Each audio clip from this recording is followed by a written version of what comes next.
Abang mana lebih percaya? Pikiran abang, Al-Quran atau Alkitab? Saya lebih percaya Al-Quran pastinya. Al-Quran, oke. Terima kasih Bang ya. Ya.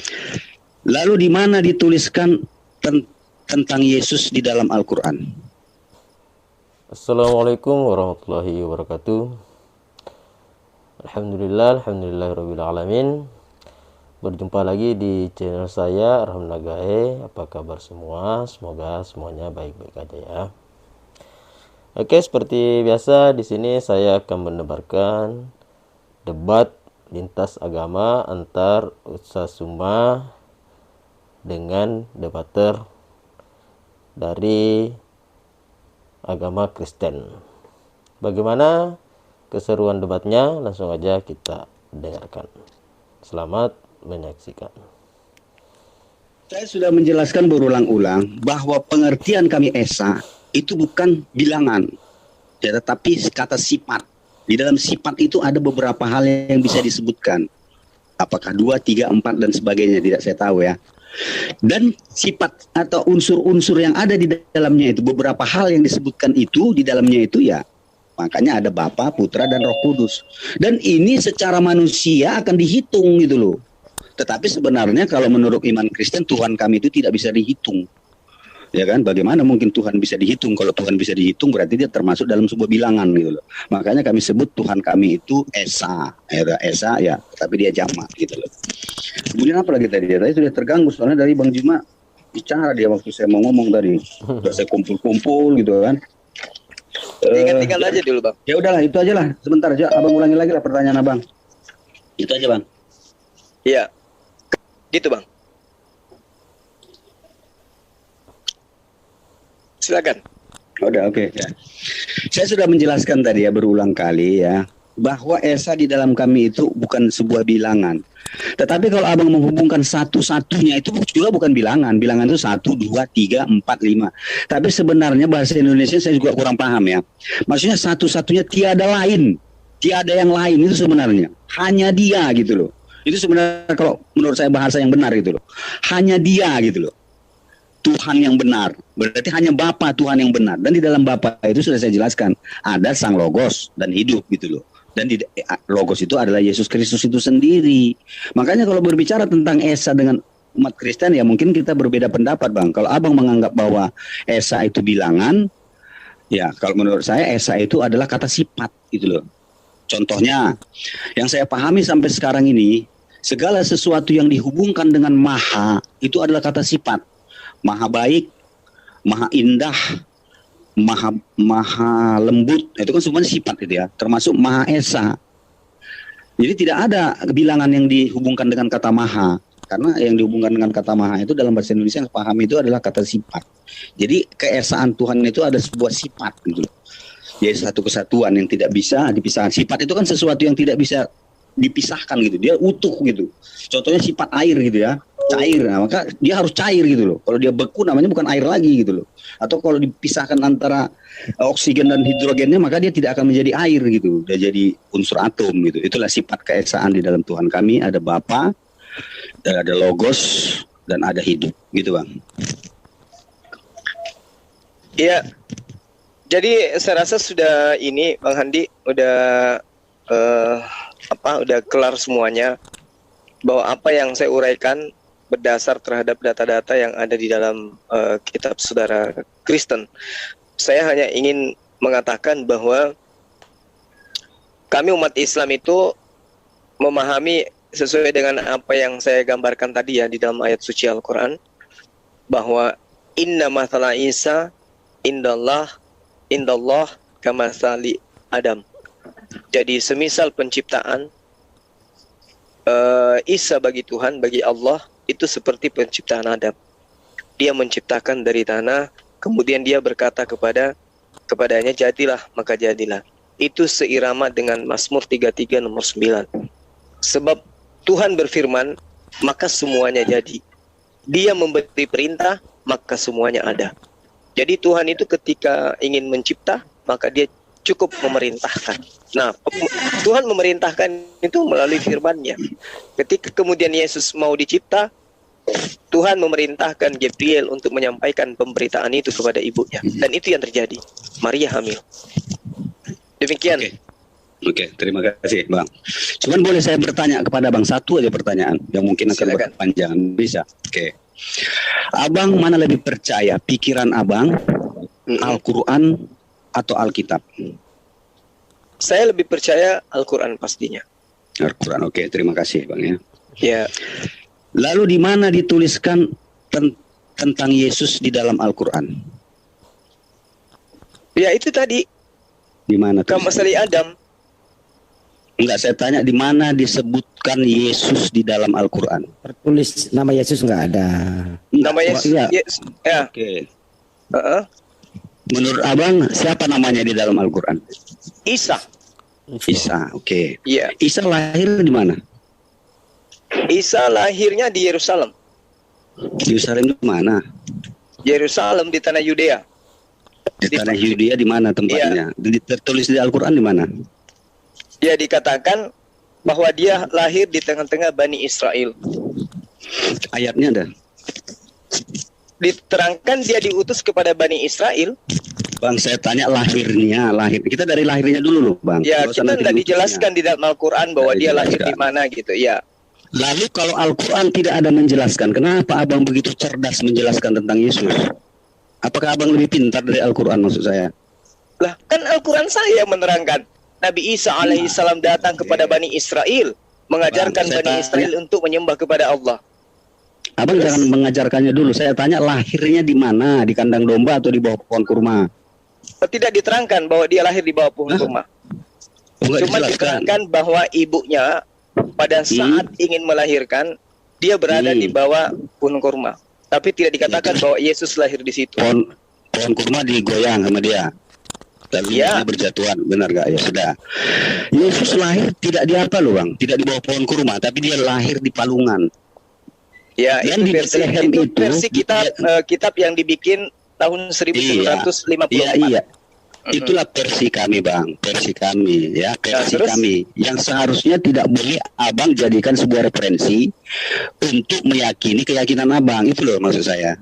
Tapi faktanya banyak ayat-ayat Alkitab yang Abang katakan versi dan Abang imani sebagai sebuah kebenaran, fakta sejarah gitu loh. Kan ini aneh jadi loh Bang. Yesus lahir di palungan loh, dan di palungan itu ada di Bethlehem. Dan itu jelaskan dalam Alkitab yang Abang bilang versi kami.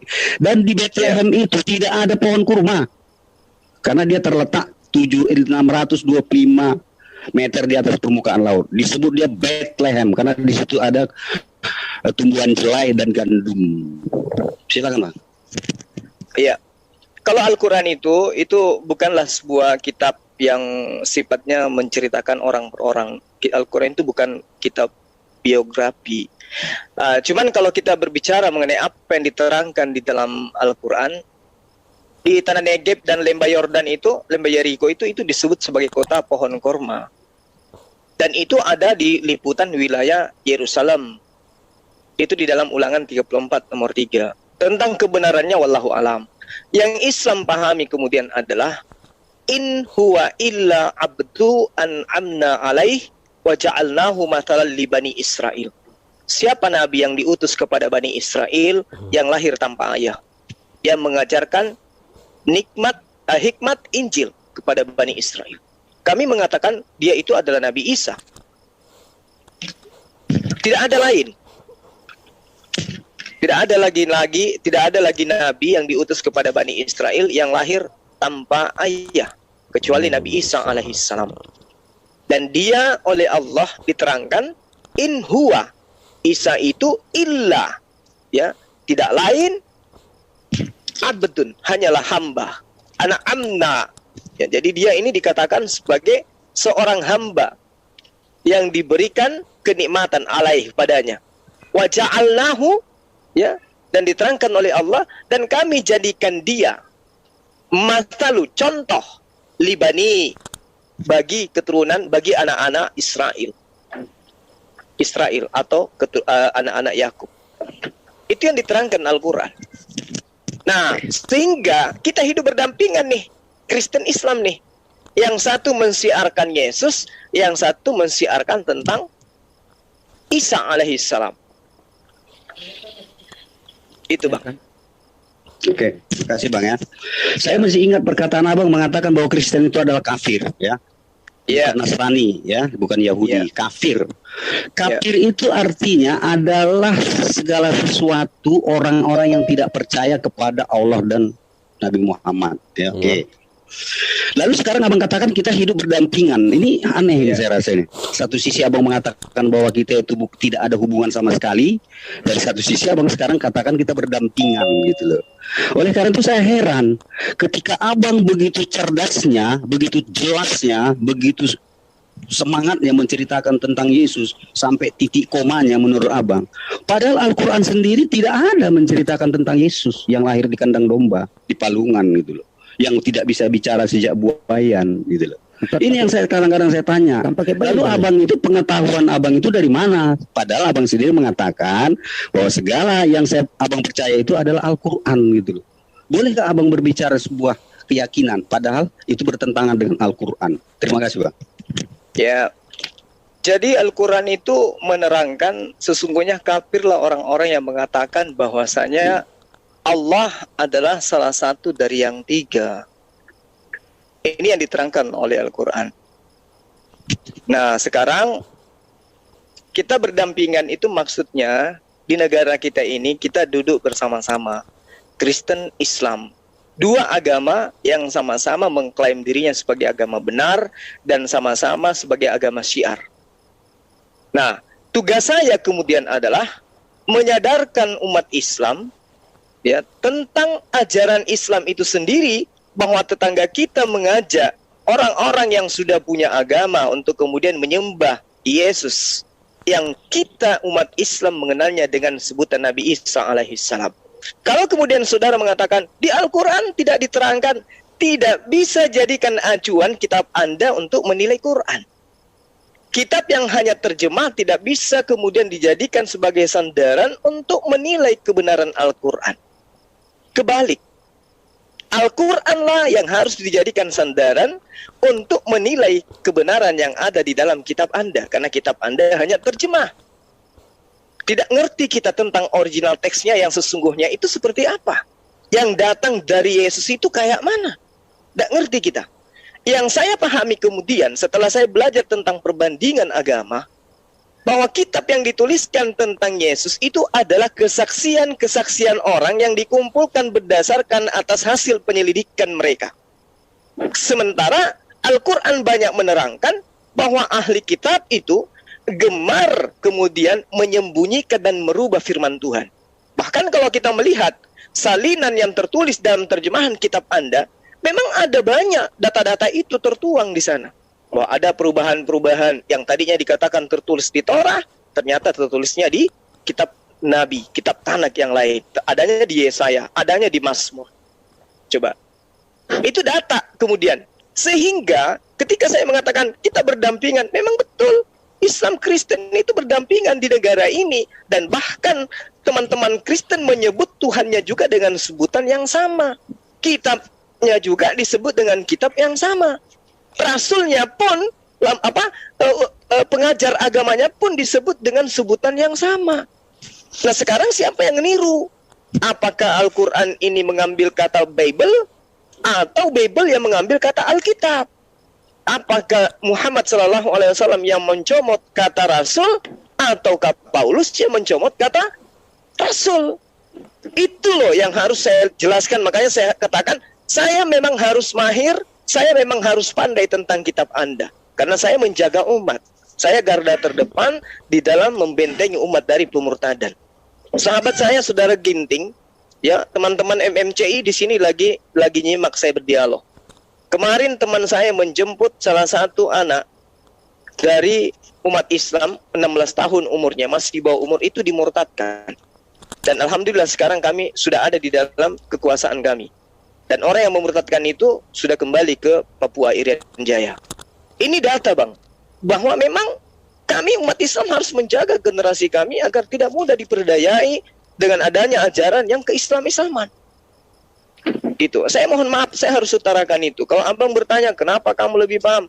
Saya ngerti dan tidak bisa, kemudian sekali lagi, tidak bisa Orde Lama digunakan untuk menilai Orde Baru, nggak bisa. Yang ada adalah sesuatu yang datang belakangan yang menilai yang lebih dulu datang. Itu yang menjadi cross-check kebenaran atau cross-check filter untuk membedakan. Tidak bisa Orde Lama menilai reformasi. Tapi yang ada adalah reformasi adalah sebuah hasil yang dihasilkan dari penelitian terhadap masa sistem yang ada lebih dulu. Makanya saya katakan Musa datang menjelaskan, Yesus datang menggenapin. Tuh. Tidak ada Yesus menjelaskan, Musa menggenapin. Itu kebalik. Itu poin itu yang ingin saya sajikan pada Abang. Silakan. Oke, terima kasih. Saya sependapat bahwa yang terdahulu tidak akan mungkin bisa mengoreksi yang baru karena yang baru belum muncul gitu. Tetapi oke lah, yang baru itu bisa lah mengkritiki yang lama karena yang lama itu sudah selesai gitu kan, sudah tuntas, sudah final gitu. Dan biasanya hal-hal itu memang itu nggak ada masalah.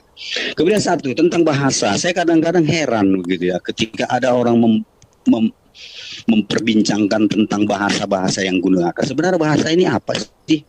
Apakah bahasa ini sebuah ketentuan yang bahasa ini tidak boleh digunakan orang lain atau bahasa itu tidak boleh digunakan orang lain? Padahal sesungguhnya orang yang mengetahui banyak bahasa itu lebih baik daripada orang yang hanya mengetahui sedikit bahasa. Lagi pula fungsi bahasa itu apa sih? Fungsi bahasa itu kan hanya untuk menyampaikan pendapat kepada orang lain, untuk menjelaskan sesuatu. Oleh karena itu, bahasa itu boleh digunakan bahasa apa saja pun ketika kita ingin menjelaskan. Kalau kita yakini bahwa dengan bahasa itu orang lain bisa mengerti. Seharusnya kan gitu kita cara berpikir. Jadi kalau ada orang yang mendiskriminasikan bahasa ini tidak boleh digunakan, kamu tidak boleh menggunakan bahasa ini saya sebenarnya tanda tanya, tapi ya sudahlah. Kemudian masalah garda terdepan. Bang, saya rasa siapa yang murtadin atau siapa yang mualaf tentu banyak ya. Siapa-siapa aja banyak, dan sebenarnya itu ya adalah pilihan orang-orang tertentu, ya kan, orang-orang itu sendiri yang memilihnya dia mau masuk kemana. Walaupun kita yakini terkadang orang yang pindah agama itu didorong oleh beberapa hal. Satu, mungkin dia belajar sendiri, atau mungkin dia diberi pandangan oleh orang lain, atau mungkin ada karena dia kawin gitu ya, atau nikah gitu, atau mungkin karena ada dan lain sebagainya. Itu adalah masalah. Kalau abang terdepan terhadap umat abang yang merasa abang sudah mulai murtad, ya itu boleh saja, itu hak ya. Sampai dikit bro Ginting, ada paksaan juga. Yang masukin juga ada paksaan. Oke, ada juga paksaan ya kan, maka saya bilang banyak kan, ada dipaksa, diajar, diintimidasi, bahkan diperangi gitu ya kan, sampai dengan pedang atau dan sebagainya itulah. Itu kan hal-hal orang yang bisa ya, atau mungkin dari mimpi dan lain sebagainya. Tetapi kalau ketika kita ingin mengingatkan kembali kawan-kawan kita yang istilahnya sudah berpindah agama, ya itu juga hak kita, nggak ada masalah. Karena seperti yang Bang Juma sampaikan, agama Islam dan Kristen itu agama siar gitu ya. Jadi dia memberikan gitu. Bahkan di dalam Kristen sendiri dikatakan apa itu? Beritakan. Saya rasa beritakanlah Injil, ya kan? Jadikanlah semua bangsa menjadi muridku. Kan itu kan udah perintah agung di dalam kekristenan, gitu. Tetapi memang ya tentu pelaksanaan itu harus melalui hal-hal yang benar gitu kan, norma-norma yang benar. Saya bukan seorang misionaris Bang, saya nggak ngerti. Cuman itu urusan mereka lah begitu kan. Nah, kemudian itu ya.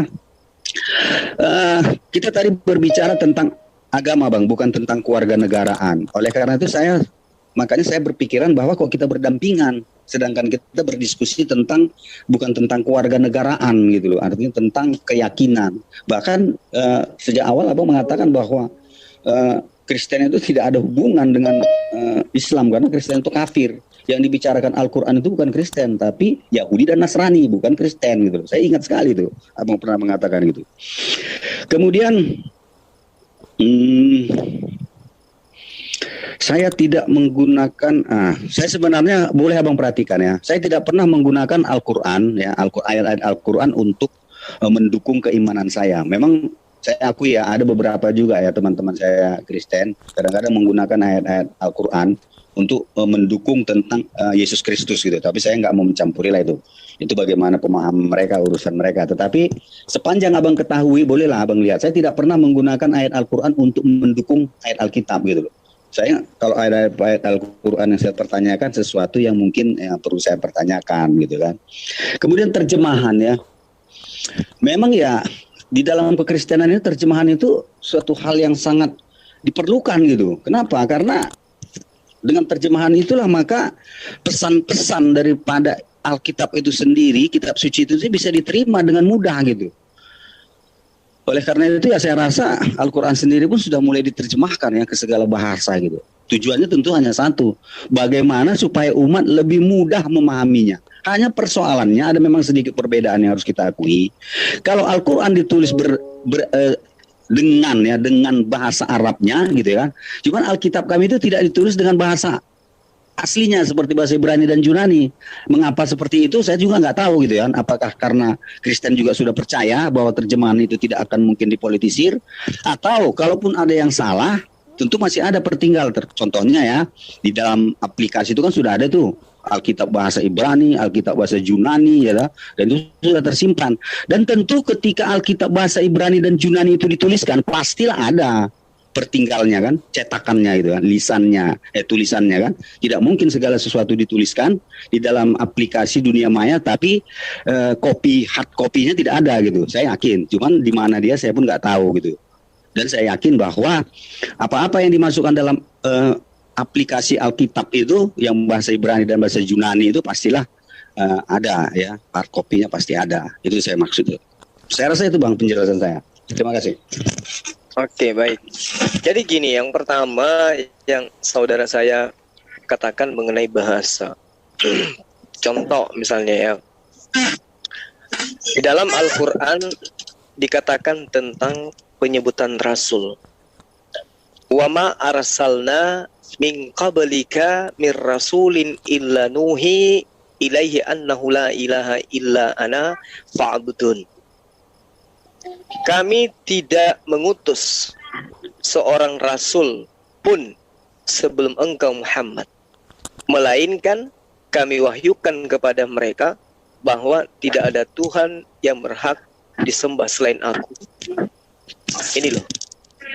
Makanya di dalam Al-Quran juga diterangkan Nabi Isa alaihissalam ketika datang kepada Bani Israel, dia terangkan ma qultu lahum illa ma amartani bi ani abudullah rabbi wa rabbakum.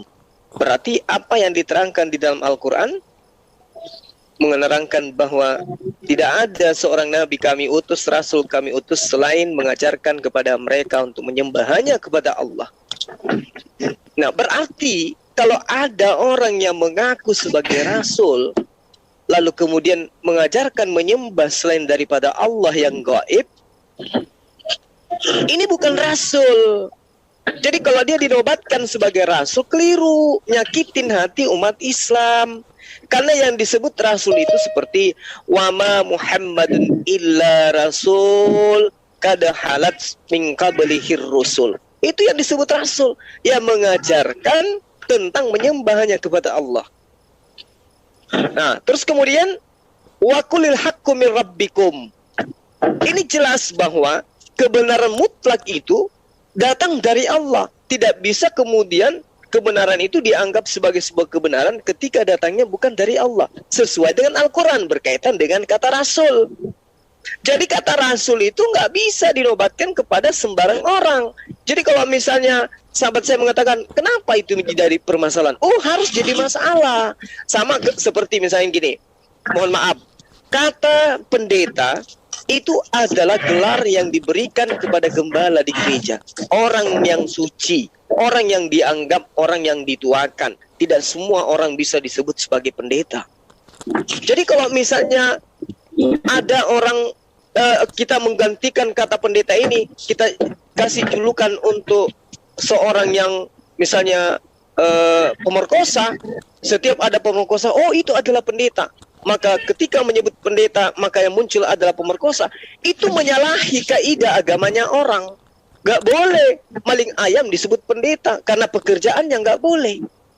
Demikian juga rasul. Rasul itu adalah pekerjaan. Apa pekerjaan rasul? Menyampaikan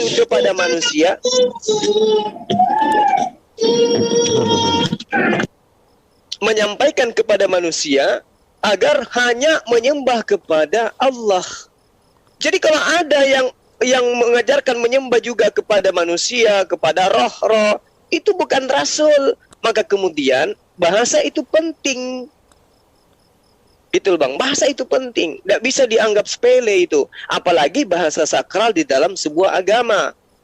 Contoh misalnya, kata kafir. Kata kafir ketika digunakan di dalam Kristen itu menjadi identik dengan sesuatu yang buruk. Kenapa? Karena milik orang Islam diambil, difungsikan pada tempat yang tidak seharusnya. Kafir itu dalam Islam adalah orang yang tidak mengimani baginda Rasulullah Muhammad SAW sebagai nabi. Itu sebatas itu kafir itu. Tidak mengimani Allah sebagai Tuhan. Kafir adalah orang yang menutup diri untuk tidak mengimani Allah dan tidak menerima baginda Rasulullah Muhammad SAW sebagai nabi. Itu kafir. Tapi kemudian kafir ini diambil lagi oleh Lembaga Kitab Indonesia, dimasukkan ke dalam kitabnya untuk menggantikan dan menjuluki orang-orang yang tadinya disebut bodoh, bebal, jahil dengan kata kafir. Sehingga ketika sahabat Kristen membaca kafir di dalam kitabnya, ternyata itu adalah konotasi yang sangat buruk. Nah, Al-Quran mengatakan kafirlah orang yang mengatakan Tuhan itu satu dari tiga. Artinya tertutuplah hati orang kepada ketuhanan Allah yang esa, yang mana mereka mengatakan Tuhan adalah satu dari tiga. Tidak ada penghinaan di situ. Tidak ada penghinaan. Kafirlah orang yang mengatakan Allah itu adalah satu dari tiga. Artinya tertutuplah hati orang-orang terhadap kenabian baginda Rasulullah Muhammad SAW ketika orang itu mengatakan Tuhan itu adalah, Allah itu adalah satu dari yang tiga. Nggak ada penghinaan di situ. Tapi kemudian konotasinya, makna daripada kafir menjadi buruk ketika diambil bahasa aslinya dari Quran, kemudian digunakan pada tempat yang tidak berkesesuaian. Sama ketika saya ambil kata kata Mesias, saya masukkan ke dalam kata maling sendal. Gak cocok itu nyakitin hati orang, hati saudara sendiri yang menggunakan kata Mesias itu sebagai bahasa sakral. Tetapi itu dianggap lumrah, dianggap biasa di dalam kitab saudara. Makanya bahasa itu penting. Nah, terkait dengan Al-Quran, terjemahan. Al-Quran itu ya memang kudu harus diterjemahkan. Kenapa? Karena terjemahan adalah satu disiplin ilmu yang digunakan untuk mengetahui isi Al-Quran. Satu disiplin ilmu di antara puluhan disiplin ilmu yang harus dikuasai untuk memahami Quran. Jadi terjemahan itu kudu harus disertakan demi untuk memahamkan Al-Quran kepada mereka yang pemula, awam terhadap ilmu Islam. Tetapi tidak bisa terjemahan itu dijadikan sebagai sandaran untuk mengkritisin isi Quran. Karena terjemahan Al-Quran itu hanyalah upaya manusia untuk kemudian memahami apa yang dikehendaki oleh Tuhan berdasar terhadap original teksnya. Makanya Al-Quran mau diterjemahkan ke dalam bahasa manapun, silahkan saja, tapi wajib hukumnya disertakan original teksnya supaya diketahui apa makna yang sesungguhnya yang terkandung di dalamnya. Kenapa demikian? Karena bahasa manusia itu setiap masa bisa berubah rasa. Katanya sama, tapi bisa berubah maknanya. Contoh misalnya, kata apel. Kata apel ini bisa dimaknai menjadi buah, bisa juga dimaknai upacara. Nah, lalu bagaimana bisa menentukan ini buah atau upacara? Maka harus disertakan original teksnya, dibaca satu ayat supaya mengerti bahwa yang dimaksud di sini adalah buah atau yang dimaksud di sini adalah upacara. Nah, inilah yang penting kemudian. Makanya Al-Quran itu, sehebat apapun manusia ingin menghilangkan original teksnya, tidak akan pernah bisa. Itulah hebatnya Quran. Itulah salah satu mujizat Quran. Mau masuk ke negara manapun, dia tidak bisa masuk hanya dengan terjemah. Wajib hukumnya, negara itu tunduk terhadap kebenaran Al-Quran. Sebenci apapun negara itu terhadap Islam, fobia seperti apapun levelnya mereka, ketika Al-Quran masuk ke negara mereka, wajib hukumnya Al-Quran itu disertai dengan original teks. tak bisa dihilangkan, tak bisa terpisah. Adalah lebih penting original teks masuk tanpa terjemah daripada terjemah tanpa original teks. Itulah kitabnya umat Islam. Mukjizatnya di situ. Ya, saya kira begitu, saudara saya. Ya, berbicara mengenai hal yang kita uraikan malam ini, saya mengatakan, saya minta maaf kalau kemudian ada kata-kata saya yang kurang berkenan. Itulah kekurangan saya, ya, kekurangan saya di situ. Saya terkadang tidak senang dengan hal-hal yang tidak berkesesuaian dengan apa yang saya lihat di dalam Al-Quran maupun di dalam kitab saudara. Sehingga ketika ada orang yang menurut saya tidak berkesesuaian dengan data yang sedang saya uraikan, itu biasanya saya agak kesal dan saya minta maaf untuk itu. Saya mengaku keliru, saya mengaku khilaf. Semoga kebenaran yang saya sampaikan datangnya dari Allah, dan mudah-mudahan sahabat saya ini bisa menerima dengan lapang dada, menjadi jalan menuju kepada kebenaran. Demikian. Amin. Oke. Terima kasih. Boleh saya tanggapi sedikit ya? Boleh. Silakan. Saya rasa kita semua pasti punya kesalahan, Bang. Ya, kekeliruan masa lalu. Tidak ada seorang pun yang tidak pernah kilap. Iya, makasih Bang. Tapi berjalannya pengalaman kita tentu kekilapan-kekilapan itu bisa kita kendalikan lah ya. Kita salurkan secara terkendali. Contohnya gini. Baik. Saya pun kadang-kadang ya sering juga marah-marah gitu. Tetapi ketika saya yakini bahwa marah ini tidak baik, maka ketika ada orang yang marah-marah saya ingatkan gitu. Siap, Saya sampaikan gitu ya. Oke. Tapi oke lah, itu clear, kita tidak ada masalah. Tapi ke depannya kita nanti baik apa ya. Oke. Kemudian original text, saya nggak paham yang abang maksudkan. Apakah original text antara Al-Quran yang ditulis Jahit dengan Utsman itu sama atau tidak? Saya juga nggak paham. Nanti abang bisa lah menjelaskan kan. Kemudian begini Bang, satu, yang saya maksudkan tadi tentang bahasa itu bukan menyematkan ya, tapi menggunakan bahasa. Kalau kita berbicara tentang bahasa itu yang saya pahami kan adalah suatu suara kata-kata yang mengandung arti untuk menyampaikan sebuah maksud dan pesan, kan itu. Ketepatan di Indonesia gitu. Di Indonesia ini memang untuk menerjemahkan evangelion itu atau apa itu kan jadi rasul dia. Saya pun nggak tahu kenapa bahasa Indonesia harus menggunakan kata-kata itu gitu. Apakah kamus bahasa Indonesia tidak ada kata-kata yang lain untuk menerjemahkan artinya itu, sehingga nanti tidak akan membuat orang lain bertanya-tanya gitu loh. Tapi kalau bagi saya, kata-kata itu selagi kata-kata itu memang bisa diterima umum ya, kemudian menjelaskan sebuah arti dan arti itu disepakati oleh umum, saya rasa itu menurut saya sebuah pendapat yang bisa diikuti gitu. Contohnya pendeta ya. Pendeta itu kan sebenarnya berasal dari bahasa apa itu? Bahasa India kalau nggak salah itu. Karena kan di dalam Kristen itu istilah pendeta itu yang sebenarnya nggak ada, yang ada gembala gitu. Tapi mengapa kemudian orang-orang gereja juga mengatakan kata pendeta, tetapi ternyata maksudnya seperti itu ya sudahlah, saya memakluminya aja gitu kan, selagi kata-kata itu memang bisa memaksudkan arti sama yang seperti abang ucapkan tadi itu kan.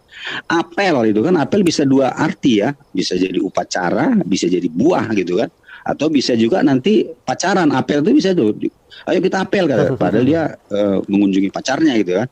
Ada yang mengatakan apel tapi dia pacara, ada yang bilang apel adalah buah gitu kan. Kemudian begini, tentang salah satu dari yang tiga ya, salah satu yang dari yang tiga, saya nggak ngerti maksudnya apa ini. Tapi yang jelas saya tegaskan sama abang bahwa ayat yang abang maksud itu jelas bukan untuk memaksudkan Kristen. Kenapa? Karena Kristen itu tidak pernah menuhankan Maria gitu loh. Tapi memang ada yang saya pernah baca ya di daerah sana lah, daerah Timur Tengah sana, daerah sana, ada sebuah sekte yang dia menuhankan juga ada Tuhan Ibu katanya. Cuman itu bukan dari Kristen ya, bukan. Karena Kristen baik Katolik, Protestan dan sebagainya tidak pernah menuhankan Maria.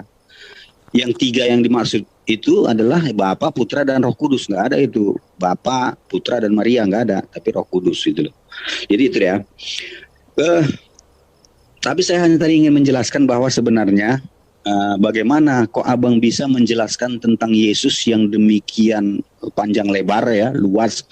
Bahkan banyak orang yang mungkin bisa mengakui bahwa apa yang abang ucapkan itu sebuah kebenaran. Sementara Al-Quran tidak pernah loh menceritakan tentang Yesus gitu loh. Karena saya baca pun Al-Quran, ketika saya membaca Yesus, Yesus lahir di sini, dilahirin oleh ini. Ketika kelahirannya dia ditemani oleh Yusuf gitu kan.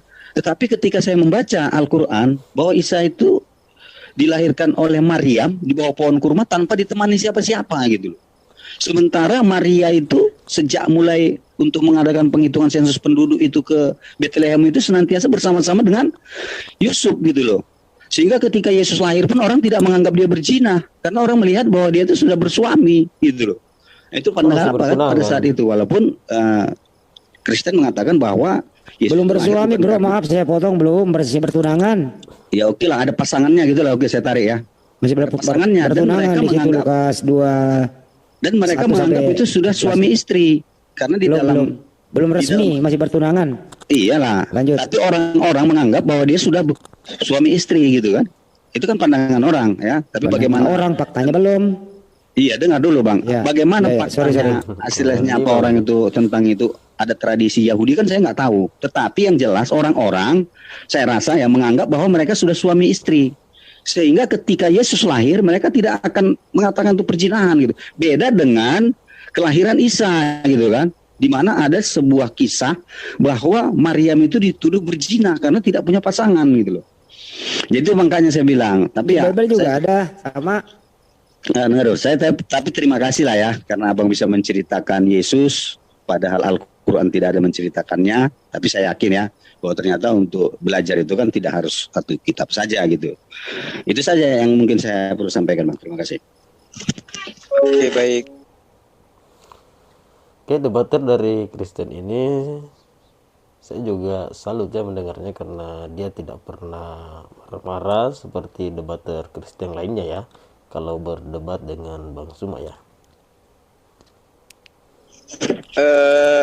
Sedikit ya Bang, saya hanya ingin mengurai sedikit aja terkait dengan Al-Quran menceritakan tentang sosok Nabi yang datang kepada Bani Israel.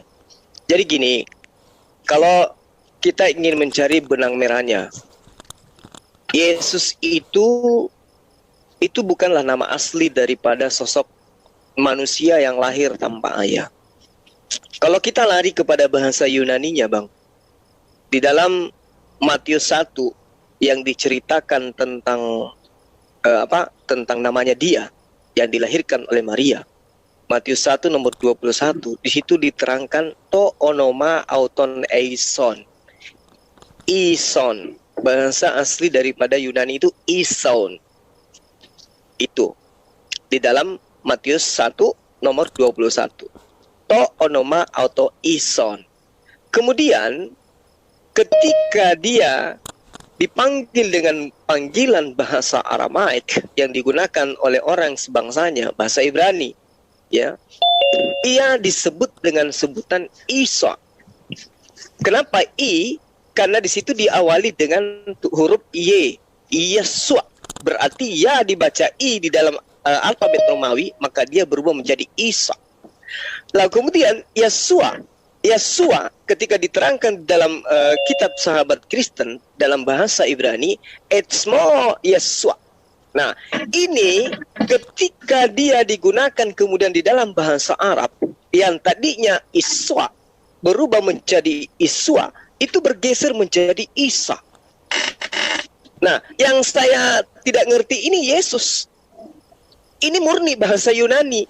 Sementara Yesus itu, Maria itu mustahil kemudian memberikan anaknya nama penjajah. Mustahil menggunakan bahasa Yunani. Pasti menggunakan bahasa ibu anaknya itu. Jadi dia akan menggunakan nama sejauh-jauhnya dari bahasa Arab, dia disebut dengan sebutan Isa. Nah, ini akan menjadi benang merah antara Isa dan Yesua dengan Isa di dalam bahasa Arab. Kenapa demikian? Karena orang Kristen, orang-orang Nasara, maksud saya orang yang pertama kali menjadi pengikut daripada Nabi Isa alaihissalam, itu mereka bergeser sampai ke Arab sana masih menggunakan bahasa Aramaik. Sementara bahasa Aramaik itu sama dengan bahasa Malaysia dengan bahasa Indonesia. Sama-sama menggunakan bahasa yang serumpun. Sehingga kata Isa lambat laun di dalam penyebutan bahasa Arab kemudian berubah menjadi Isa. Jadi itu tidak bisa kita pungkiri. Sementara kalau kita berbicara mengenai Yesus, ini asalnya dari mana? Ini yang kita tidak paham. Yesus itu murni adalah terjemah yang ada di Indonesia yang berasal daripada bahasa Yunani. Sementara Maria tidak menggunakan bahasa Yunani. Yusuf juga demikian. Maka tentu anaknya akan diberi dengan nama orang Yahudi yang menggunakan, yang menuturkan bahasa Ibrani, bahasa Aramaik. Maka nama Yesus yang sesungguhnya adalah Isa. Di dalam bahasa Quran, Isa. Itu loh Bang. Jadi kalau Anda mengatakan, kenapa Anda mahir kali sementara di Al-Quran tidak ada berbicara mengenai Yesus. Nah, inilah yang harus saya jelaskan kepada sahabat saya. Semoi Isa, namanya adalah Isa. Ketika diperintahkan di dalam Matius 1 nomor 21 dalam bahasa Aramaik atau bahasa Pesita sekalipun, di situ dikatakan Semo Isa. Isa itu adalah relevan dengan Isa di dalam bahasa Arab. Abraham memiliki bahasa keturunan. Keturunannya memiliki bahasa, maksud saya itu ada 3. Bahasa serumpun. Bahasa Abrahamaik, bahasa Semitik. Apa itu Ibrani, Aram, dan juga Arab. Ini bahasa serumpun, Bang. Maka orang-orang yang ada pada masa itu tentu memberikan nama anaknya dengan nama yang serumpun. Kalau disebut Isa dalam bahasa Arab, Isa itu tidak bisa dipungkiri. Berarti Isa yang diceritakan di dalam Al-Quran itu adalah Yesus yang diceritakan dalam kitab sahabat saya. Karena kenapa? Kitab sahabat adalah kitab yang konon ceritanya dituliskan oleh orang-orang Yahudi. Yang diceritakan oleh orang Yahudi adalah orang yang datang lahir tanpa ayah, yang mereka sebut dengan sebutan Yesok atau Isa atau Iso. Demikian dari saya, sekedar sharing aja. Anda mau percaya, Anda mau imani, itu terserah sahabat saya. Yang pasti saya minta maaf yang tadi, dan abang saya memaafkan saya lega. Yang pada intinya tujuan saya itu hanya menyampaikan kebenaran versi saya, dan saya juga menghargai kebenaran yang Anda uraikan. Dialog, ada sangga saling menyangga, itu adalah biasa. Kita ini mantan pendebat, kita semua mantan aktivis. Saya yakin Anda juga orang fakultas, orang akademisi sama dengan saya. Saya juga aktivis organisasi kampus. Jadi debat seperti itu sudah biasa. Saya minta maaf. Ya, mudah-mudahan debat seperti ini bisa berlanjut, dan seperti yang sahabat saya katakan, kedepannya kita akan menggunakan metode-metode retorika yang mungkin lebih ilmiah, lebih santun dan seterusnya. Demikian, Bang Handi. Makasih Bang Handi. Iya, makasih Bang Joma, makasih ya Bro Ginting. Semoga saja ada hikmah yang kita petik ini. Kalau ada kata hilap ya kita saling memaafkan supaya kita bisa diskusi yang Bang, lebih sebentar, Bang. depan. Ya silakan. Saya menimpali sedikit aja ya. Yang boleh Nanti clear. Ini kan untuk saudara-saudara saya ya, karena ini kan live nih Bang, benar ya? Iya benar, silakan. Supaya nanti penjelasan saya itu bisa di istilahnya jangan nanti yang mendengarkan itu penasaran, loh Pak Ginting kok nggak menjawab gitu, nggak memberikan tanggapan gitu. Iya silakan. Kewajiban saya. Oke. Gini Bang, kalau kita nanti saling memaafkan sudah clear ya, dan saya senang juga bahwa kita saling mengaku bahwa kita punya kesilapan. Oke, udah clear, nggak ada masalah. Iya. Oke, terima kasih Bang atas penjelasan Abang. Oke, pencinta debaters, itulah tadi debat seru antar Ustaz Suma dengan Pak Ginting ya, yang beragama Kristen. Dan saya juga senang sama Pak Ginting ini ya, karena dia berdebat dengan santai, dia tidak marah-marah seperti debaters yang lainnya ya. Oke, sekian dulu video dari saya, semoga bermanfaat. Jangan lupa like dan subscribe. Terima kasih. Assalamualaikum warahmatullahi wabarakatuh.